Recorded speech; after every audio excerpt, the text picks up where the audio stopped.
When we decided to do this DVD, there was a lot of discussion about the visual style. You know, a lot of animated series, when they do DVD versions of those characters, they explore different styles and do them in different ways.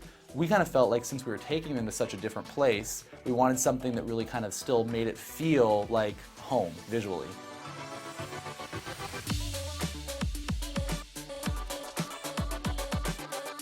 So for the film, we were tasked to come up with a whole new world. Even though it's a high school, it's a My Little Pony Equestria version of what a high school would be. It is a challenge because we've never done humans on the show before, and we had to, make sure that it fit within the canon of the series. So we had to, take what we did with the ponies and figure out how they would look as humans, which is pretty challenging because we've been so used to seeing them on 4 legs, and we had to get them up on 2 legs. Come on, Spike. I do not want to be like this for longer than I have to. To sort of have those worlds collide and have Twilight be an actual human is something that I've pictured, and then you see it come to life, and it's so well done and it's so cute. I think the fans will really get a kick out of it. Imagine if one of them showed up in Equestria saying they came from a place filled with tall, fleshy, 2-legged creatures with these. We'd think they were crazy. You make a good point. So the challenge was to make them look normal, but not too normal, not too generic. They need to have their own unique look to them, and I think we pulled that off. Hi, my name is Cora Kashitska, and I am a character designer for My Little Pony. And right now I'm just drawing Twilight Sparkle for the movie. And my job was to turn the pony from a pony into a teenage girl. The idea behind that was to keep as much of the look of the pony when it goes into the girl. So what I did was I really referenced the shape of the face or the hair, and I tried to put it all together to make a girl who looks like she fits into the world. And I have the little pony up for reference always, so I know that I'm still keeping within the style. And I think the most important thing about the character is to make sure I get the eyes right, because it's all about the eyes. Especially for Twilight, she's got these really big, beautiful eyes. The fall formal princess should be someone with heart and determination. You proved that you got them both.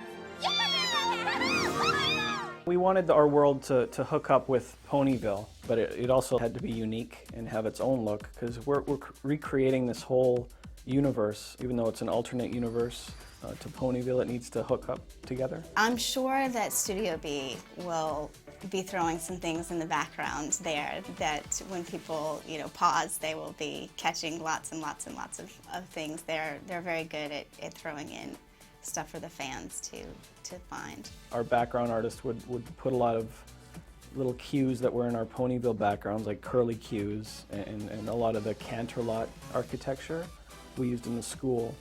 So we tied them together that way. And it was actually really fun. We'd get all this artwork in, and you would go, huh, this kind of has a fairy tale high school vibe to it. I'm kind of digging it. Like, it was really an interesting thing to kind of find that balance in. This looks like too boring. This is a boring high school. This high school looks too magical. Hey, this high school is just right.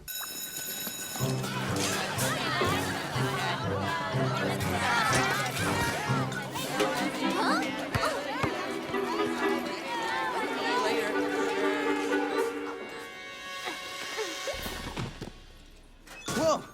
You okay?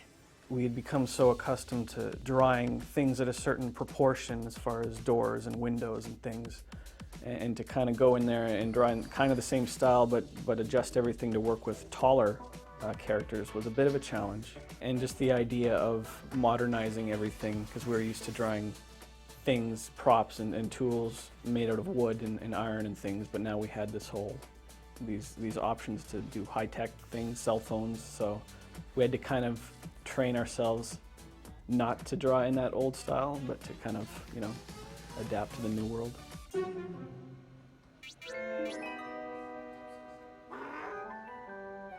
So, I just push the letters here, and then the words and moving pictures will come up here? That's right. Maybe this place does have magic. I think my favorite character from the film would have to be Sunset Shimmer, and that's primarily based on her design because she goes from kind of a normal-looking human to this evil creature at the end, and it's just a really cool design character. It's got a real edge to it, but it's still cartoony, and that's the kind of stuff that I really like, so she's my favorite. I've had to jump through so many hoops tonight just to get my hands on this crown, and it really should have been mine all along. The thing that I'm most proud of in this film would just be the work that the design team did. Characters, backgrounds, props, cleanup color, everything. We really have a great team on My Little Pony, and I'm really proud to be their art director. They basically make my job look good because, you know, an art director is only as good as his design team, so that's what I'm most proud of.